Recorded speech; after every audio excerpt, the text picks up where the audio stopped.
The Mark of Zorro, by Johnston McCulley. Chapter 5, A Ride in the Morning. The following morning found the storm at an end, and there was not a single cloud to mar the perfect blue of the sky, and the sun was bright, and palm fronds glistened in it, and the air was bracing as it blew down the valleys from the sea. At mid-morning, Don Diego Vega came from his house in the pueblo, drawing on his sheepskin riding mittens, and stood for a moment before it, glancing across the plaza at the little tavern. From the rear of the house an Indian servant led a horse. Though Don Diego did not go galloping across the hills and up and down El Camino Real like an idiot, yet he owned a fairish bit of horseflesh.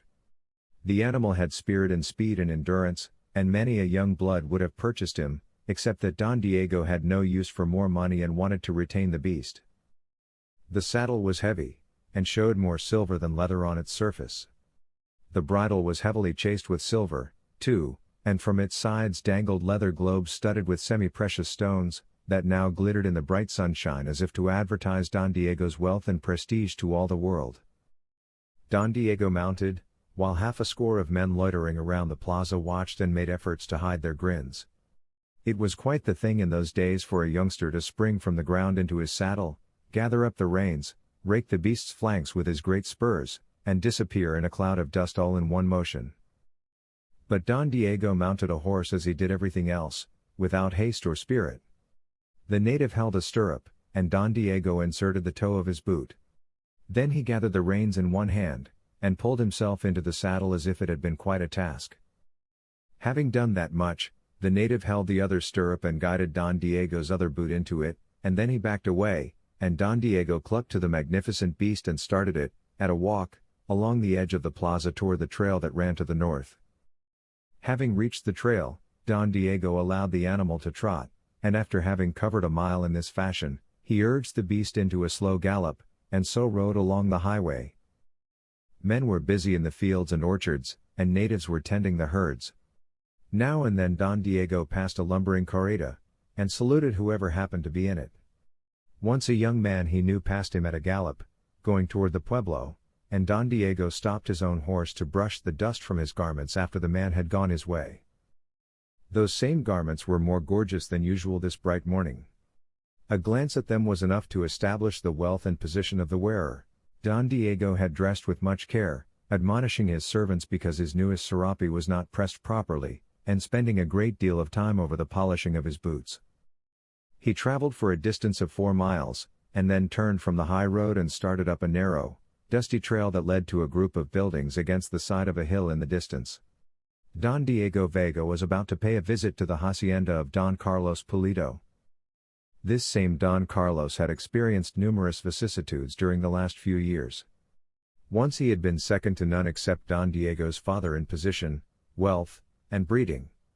But he had made the mistake of getting on the wrong side of the fence politically, and he found himself stripped of a part of his broad acres, and tax gatherers bothering him in the name of the governor, until there remained but a remnant of his former fortune, but all his inherited dignity of birth. On this morning Don Carlos was sitting on the veranda of the hacienda meditating on the times, which were not at all to his liking. His wife, Doña Catalina, the sweetheart of his youth and age, was inside directing her servants. His only child, the Señorita Lolita, likewise was inside, plucking at the strings of a guitar and dreaming as a girl of 18 dreams. Don Carlos raised his silvered head and peered down the long, twisting trail, and saw in the distance a small cloud of dust. The dust cloud told him that a single horseman was approaching, and Don Carlos feared another gatherer of taxes. He shaded his eyes with a hand and watched the approaching horseman carefully. He noted the leisurely manner in which he rode his mount, and suddenly hope sang in his breast, for he saw the sun flashing from the silver on saddle and bridle, and he knew that men of the army did not have such rich harness to use while on duty. The rider had made the last turning now, and was in plain sight from the veranda of the house, and Don Carlos rubbed his eyes and looked again to verify the suspicion he had. Even at that distance the aged Don could establish the identity of the horseman. "'Tis Don Diego Vega," he breathed. "May the saints grant that here is a turn in my fortunes for the better at last." Don Diego, he knew, might only be stopping to pay a friendly visit, and yet that would be something, for when it was known abroad that the Vega family was on excellent terms with the Pulido establishment, even the politicians would stop to think twice before harassing Don Carlos further, for the Vegas were a power in the land. So Don Carlos slapped his hands together, and a native hurried out from the house, and Don Carlos bade him draw the shade so that the sun would be kept from a corner of the veranda, and place a table and some chairs, and hurry with small cakes and wine. He sent word into the house to the women, too, that Don Diego Vega was approaching. Doña Catalina felt her heart beginning to sing, and she herself began to hum a little song, and Señorita Lolita ran to a window to look out at the trail. When Don Diego stopped before the steps that led to the veranda, there was a native waiting to care for his horse, and Don Carlos himself walked halfway down the steps and stood waiting, his hand held out in welcome. "I am glad to see you a visitor at my poor hacienda, Don Diego," he said, as the young man approached, drawing off his mittens. "It is a long and dusty road," Don Diego said. "It wearies me, too, to ride a horse the distance." Don Carlos almost forgot himself and smiled at that, for surely riding a horse a distance of 4 miles was not enough to tire a young man of blood. But he remembered Don Diego's lifelessness, and did not smile, lest the smile cause anger. He led the way to the shady nook on the veranda, and offered Don Diego wine and cakes, and waited for his guest to speak. As became the times, the women remained inside the house, not ready to show themselves unless the visitor asked for them, or their lord and master called. "How are things in the pueblo of Reina de Los Angeles?" Don Carlos asked. "It has been a space of several score days since I visited there." "Everything is the same," said Don Diego, "except that this Señor Zorro invaded the tavern last evening and had a duel with the big Sergeant Gonzalez." "Ha! Señor Zorro, eh? And what was the outcome of the fighting?"